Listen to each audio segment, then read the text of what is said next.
ಭಟ್ಕಳ ಶಹರದ ಹೂವಿನ ಚೌಕದ ದುಬೈ ಮಾರುಕಟ್ಟೆಯಲ್ಲಿ ನಿಷೇಧಿತ ಇಲೆಕ್ಟ್ರಾನಿಕ್ ವಸ್ತುಗಳು ಸೇರಿದಂತೆ ಇನ್ನಿತರೆ ಪರಿಕರಗಳನ್ನು ಅಕ್ರಮವಾಗಿ ಮಾರುತ್ತಿದ್ದ ಆರೋಪದ ಮೇರೆಗೆ ವ್ಯಾಪಾರಿಯೊಬ್ಬರನ್ನ ಭಟ್ಕಳ ಶಹರ ಪೊಲೀಸರು ಬಂಧಿಸಿದ್ದಾರೆ.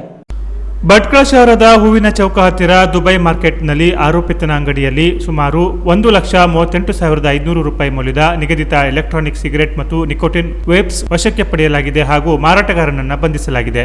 ಉತ್ತರ ಕನ್ನಡ ಜಿಲ್ಲಾ ಭಟ್ಕಳ ಶಹರ ಪೊಲೀಸ್ ಠಾಣಾ ವ್ಯಾಪ್ತಿಯಲ್ಲಿ ಆರೋಪಿತನಾದ ಸಿದ್ದಿಕ್ ಅಬ್ದುಲ್ ರೆಹಮಾನ್ ಮಸ್ತಾನ್ ತಂದೆ ಸಿದ್ದಿಕ್ ಕಾದಿರ್ ಮೀರಾ ಪ್ರಾಯ 58 ವರ್ಷ ಬಂಧಿತ ಆರೋಪಿ. ಈತನು ಭಟ್ಕಳ ಶಹರದ ಹೂವಿನ ಚೌಕ ದುಬೈ ಮಾರ್ಕೆಟ್ನಲ್ಲಿರುವ ತನ್ನ ಅಂಗಡಿಯಲ್ಲಿ ನಿಷೇಧಿತ ವಸ್ತುಗಳಾದ ಒಟ್ಟು 76,000 ಮೌಲ್ಯದ ಎಲೆಕ್ಟ್ರಾನಿಕ್ ಸಿಗರೆಟ್ಗಳು, ಒಟ್ಟು 38 ಮತ್ತು 62,500 ರೂಪಾಯಿ ಮೌಲ್ಯದ ಎಲೆಕ್ಟ್ರಾನಿಕ್ ಸಿಗರೆಟ್ಗೆ ತುಂಬುವ ನಿಕೋಟಿನ್ ರಿಫಿಲ್ಗಳನ್ನು 125 ಇವುಗಳನ್ನು ಮಾರಾಟ ಮಾಡಲು ಯಾವುದೇ ಪಾಸ್ ಅಥವಾ ಪರವಾನಗಿ ಹೊಂದದೆ ದಾಳಿಯ ಕಾಲಕ್ಕೆ ಸಿಕ್ಕಿದ್ರಿಂದ ಸದರಿ ಆರೋಪಿತನ ವಿರುದ್ಧ ಭಟ್ಕಳ ಶಹರ ಪೊಲೀಸ್ ಠಾಣೆಯಲ್ಲಿ ಪ್ರಕರಣ ದಾಖಲಾಗಿದೆ.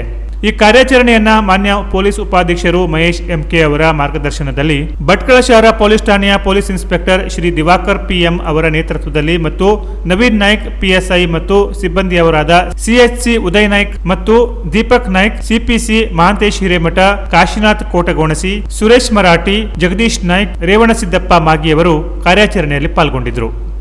Canara plus news Bhatkal.